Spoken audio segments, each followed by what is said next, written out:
Boa tarde a todos, eu chamo-me Lídia Oliveira, sou professora no Departamento de Comunicação e Arte da Universidade de Aveiro, em Portugal. É com muito prazer que estou a colaborar neste curso, sendo que o tópico das minhas aulas é a questão da participação em ambientes de mídias colaborativas e desenvolvimento de redes sociais.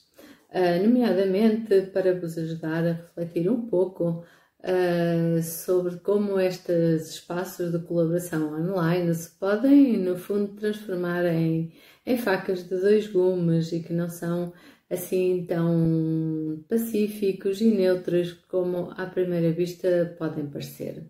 Eu imagino que todos vós tenham um perfil ou vários perfis em várias redes sociais e que usem com bastante regularidade.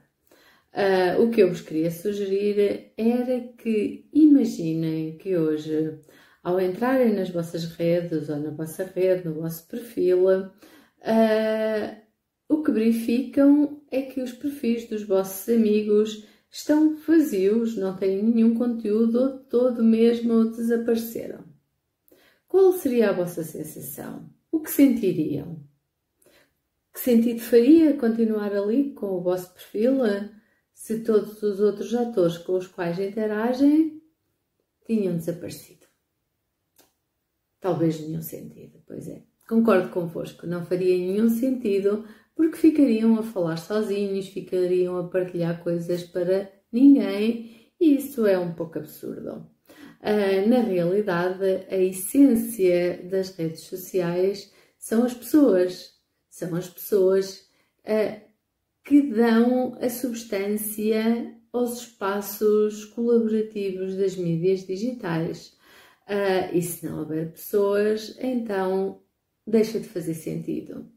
Mas as pessoas são também elas o desafio, porque dialogar, colaborar, interagir, cooperar, ter uma sociabilidade equilibrada nos espaços de sociabilidade online, nomeadamente as redes sociais online, implica ter competências de negociação, de respeito pela diferença, de escuta dos argumentos, de ponderação sobre partilha, sobre eu partilho o quê, com consequências, o respeito pela imagem de terceiros. Há efetivamente um conjunto de elementos muito delicados quando estamos a falar da interação social, presencial, mas em especial online, porque ela é muito amplificada. Enquanto que aquilo que eu digo numa rede social presencial não se propaga de forma tão abrupta, tão rápida e tão extensiva como se propaga se eu fizer num espaço colaborativo online. É certo que as tecnologias nos últimos anos têm evoluído de forma bastante rápida e agora é muito fácil ter um perfil online num espaço de colaboração. Não é preciso saber grande coisa de tecnologia. A tecnologia demonstra-se bastante amigável e fácil de manusear. Então, o desafio está exatamente nas pessoas. Quem são os elementos que constituem a minha rede social?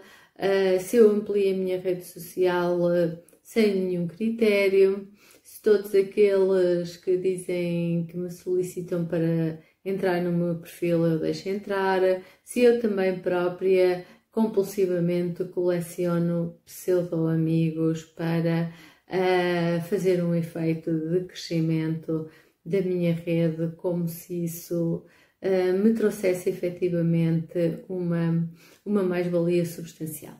E talvez não traga essa mais-valia tão essencial. Outro elemento interessante que nós deveríamos refletir sobre a constituição das nossas redes sociais é: estamos nós disponíveis para receber no seio da nossa rede social pessoas que têm perfis, digamos assim, perfil sociocultural, político e económico distinto dos nossos, ou a nossa tendência é efetivamente para fazermos o que se designa por homofilia social. Eu tenho na minha rede social pessoas que são, digamos assim, similares a mim, gostam do que eu gosto, têm mais ou menos o mesmo nível de formação do que eu, têm a mesma orientação política, religiosa, por aí fora.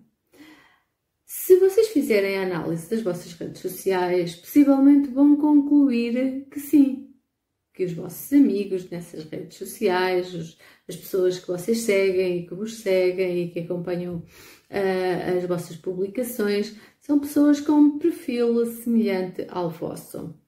É certo que isso tem mais valias, não nos aborrecemos tanto, porque quando estamos de acordo as coisas não implicam tanta argumentação.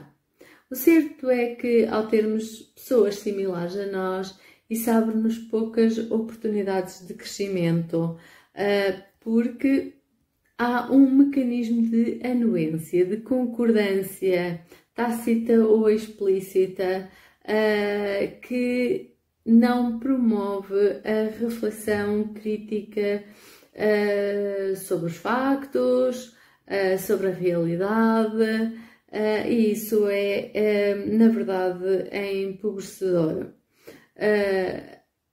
Deixar entrar laços fracos, pessoas de distintos contextos na nossa rede social pode ter uma grande mais vantagem, porque elas ampliam as nossas oportunidades, servem de ator-ponte para outras redes sociais e confrontam-nos com o diferente, confrontam-nos com a alteridade e obrigam-nos a pensar se os nossos pontos de vista são assim tão hegemónicos, tão importantes, ou se há elementos nos pontos de vista dos outros que, embora possamos até numa primeira instância não concordar ou continuar a não concordar com eles, nos forçam à reflexão sobre os nossos pontos de vista.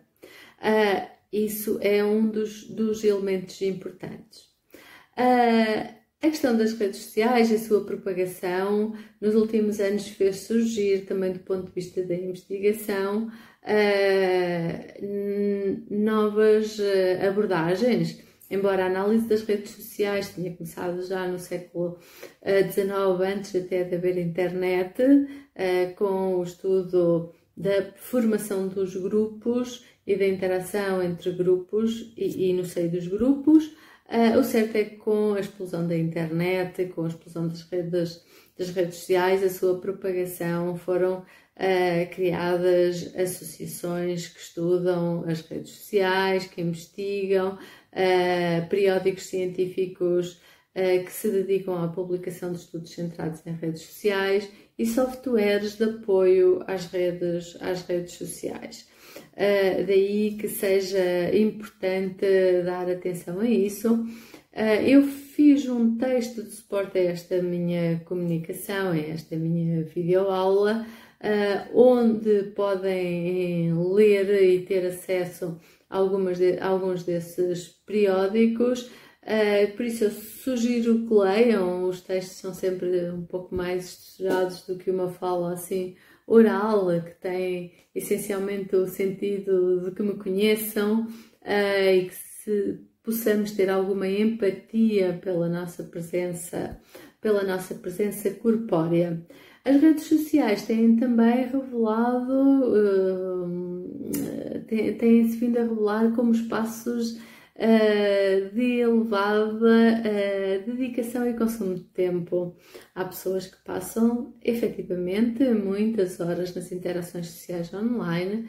Isso faz com que nos últimos tempos eu tenha refletido sobre o consumo do tempo nos ecrãs, que em inglês usam a expressão screen time, e eu escrevi um texto sobre a canibalização do tempo, o tempo que come o tempo na era dos ecrãs. E sugiro que leiam, onde são evidenciados uma série de paradoxos da sociedade contemporânea, esta sociedade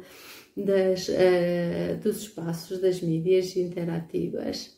É um prazer, estou ao vosso dispor para dialogarmos durante a nossa semana de dedicação a esta temática das mídias participativas e do desenvolvimento das redes sociais.